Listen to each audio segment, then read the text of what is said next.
Debati mes qeverisë dhe protestuesve ka vijuar edhe në rrjetet sociale. Kryeministri Edi Rama publikoi një mesazh të gjatë të shoqëruar me fotografinë e një prej pjesëmarrësve në protestat e fundit para kryeministrisë. Në reagimin e tij, Rama u shpreh se nuk e sheh protestuesin si humbës, por si një qytetar që ka mbetur besnik ndaj bindjeve të veta dhe që beson se po mbron një kauzë të rëndësishme. Pyete veten, nëse armiku yt jam unë, që përpiqem pa pushim mes 1000 vështërsish që Shqipëria të bëhet çdo ditë më e mirë se një ditë më parë, apo ata që të kthyen në heroin e mbrëmjes për të lënë rrugë, vetëm si shishe bosh dhe hedhur tutje, pa kokçarje, pas një deheje kolektive. Nëse përgjigjja jote do të jetë akoma se armiku yt jam unë, patjetër që do ta respektoj, sepse demokracia jeton edhe nga kjo e drejtë dhe nga respekti për këtë të drejtë. Por nëse një ditë do ta kuptosh të vërtetën e thjeshtë se halli yt nuk është as far larg hallit tim, atëherë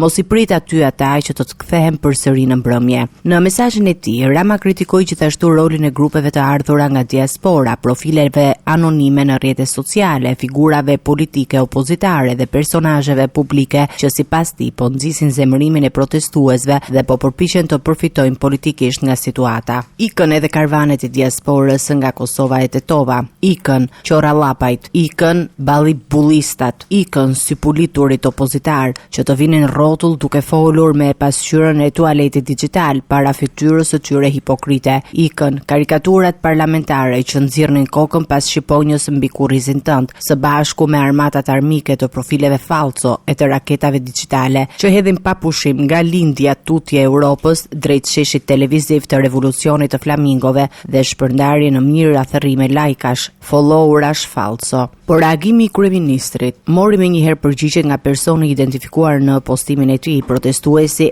Erlis Sinajt, i cili publikoi një mesazh shkreut të qeverisë: "Unë nuk jam ti, prandaj mos guxo të më thuar se halli im është si halli yt. Ti nuk je viktima e halleve të mia, ti je autori i tyre, je autori i emigrimit të mijëra të rinjve që nuk pan më të ardhmen në Shqipëri, je autori i padrejtësive që i detyroi njerëzit të largohen nga vendi i tyre. Je autori i arrogancës së një pushteti që nuk dëgjon më askënd përveç vetes. Sipas tij, qytetarët nuk dalin në protestë për shkak të ndikimit të rrjeteve sociale, opozitës apo figurave publike, po për shkak të vështirësive të përditshme me të cilat përballen." Ai argumentoi se pakënaqësia lidhet me problemet ekonomike, shërbimet publike, largimin e të rinjve dhe ndjenjën e humbjes së besimit tek institucionet. Mijëra njerëz nuk u mbushin sheshet sepse i manipulon algoritmi, nuk protestojnë sepse u kërkojnë influencerat, nuk zemërohen sepse u dikton opozita. Ata dalin në shesh sepse jetojnë realitetin çdo ditë, sepse paguajnë faturat, sepse kërkojnë punë, sepse presin në spitale, sepse shohin fëmijët të largohen, sepse ndihen të huaj në vendin e tyre.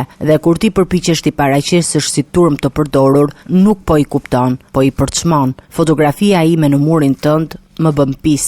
Mos e përdor për të larë përgjegjësitë tua, mos e përdor për të fshehur dështimet e tua, mos e përdor për të ndërtuar historinë tënde si shpëtimtar. Unë nuk jam ti, dhe nëse jam në shesh, nuk jam aty sepse më ka mashtruar dikush, jam aty sepse e di shumë mirë kush më ka sjell deri këtu. Në fund të reagimit të tij, protestuesi akuzoi kryeministrin se po përpiqet të shmang përgjegjësitë politike dhe të paraqesë protestuesit si të manipuluar, ndërsa theksoi se pjesëmarrja e tij në protestë është rezultati bindjeve personale dhe i pakënaqësisë ndaj mënyrës së qeverisjes.